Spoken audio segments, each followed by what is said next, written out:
राष्ट्रीय परियोजना में शामिल रेल सह सड़क पुल अप्रोच पथ के निर्माण में फ्लाई ऐश के बदले गंगा नदी का सैकड़ों ट्रक प्रतिबंधित बालू का धड़ल्ले से उपयोग किया जा रहा है, जिससे अप्रोच पथ की गुणवत्ता पर गंभीर प्रश्नचिन्ह उत्पन्न हो गया है।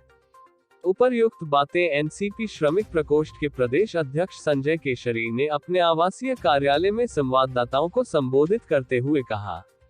श्री केशरी ने एसपी सिंगला कंपनी के प्रोजेक्ट मैनेजर पर खनन विभाग एवं वन विभाग की मिलीभगत से करोड़ों रुपए के प्रतिबंधित सफेद बालू घोटाले का आरोप लगाते हुए कहा कि भारतीय वन्यजीव संरक्षण नीति 2009 के तहत मुंगेर को गैंगेटिक डॉल्फिन क्षेत्र घोषित किया गया है, जिसके तहत गंगा में किसी भी तरह की अवांछित गतिविधि संज्ञेय अपराध है। तो राष्ट्रीय हरित प्राधिकरण (NGT) ने भी गंगा नदी के बालू उत्खनन को प्रतिबंधित घोषित कर रखा है, लेकिन इसके बावजूद अब तक कम से कम 500 ट्रक गंगा नदी के बालू का अप्रोच पथ के लिए उत्खनन किया जा चुका है और यह सिलसिला लगातार जारी है।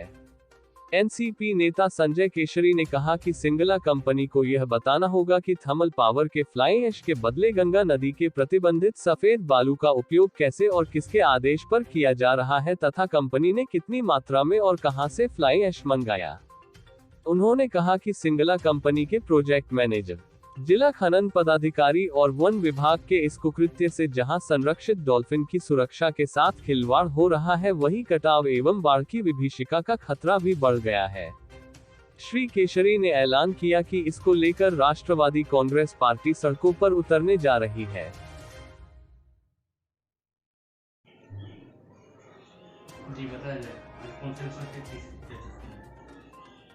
राष्ट्रीय परियोजना में शामिल रेल सह सड़क पुल के अप्रोच पथ में जिस तरह से गंगा नदी के प्रतिबंधित बालू का धड़ल्ले से उपयोग किया जा रहा है, वह बहुत ही आक्रोशित करने वाली बात है। आपको पता होगा कि भारतीय वन्यजीव संरक्षण नीति 2009 के तहत मुंगेर क्षेत्र के गंगा नदी को गैंगेटिक डॉल्फिन संरक्षित क्षेत्र घोषित किया गया है। इसका मतलब है कि गंगा नदी में किसी भी तरह का छेड़छाड़ संज्ञेय अपराध है। उसके अलावे हरित क्रांति प्राधिकरण यानी NGT के द्वारा भी गंगा नदी में बालू उत्खनन पर रोक लगाया गया है, इसको प्रतिबंधित किया गया है।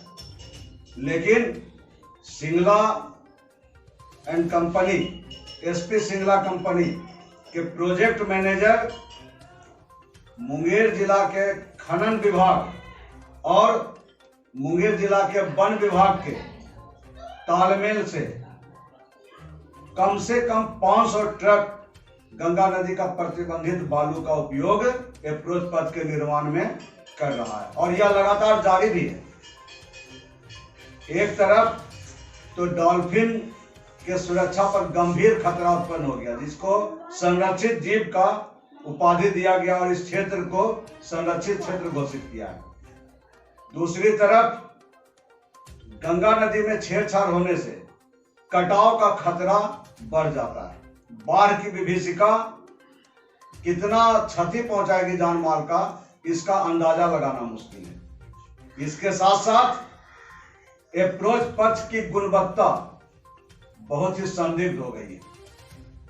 अप्रोच पथ के निर्माण में NTPC का फ्लाई ऐश का उपयोग करना चाहिए था, लेकिन उसके बदले गंगा नदी का प्रतिबंधित बालू का उपयोग कैसे किया जा रहा है, किसके संरक्षण में किया जा रहा है, किसके इशारे पर किया जा रहा है, यह बहुत ही गंभीर जांच का विषय है। राष्ट्रवादी कांग्रेस पार्टी इसके जांच का मांग करता है मुंगेर जिला पदाधिकारी से और बड़े पदाधिकारियों से, बिहार सरकार से, खनन मंत्रालय से, खनन सचिव से, कि कैसे किस परिस्थिति में इतना बड़ा घोटाला हो रहा है करोड़ों का और कोई देखने वाला नहीं है। राष्ट्रवादी कांग्रेस पार्टी चुप नहीं बैठेगी। मैं संजय केसरी, प्रदेश अध्यक्ष एनसीपी श्रमिक प्रकोष्ठ बिहार। मुंगेर से निखिल गुप्ता की रिपोर्ट।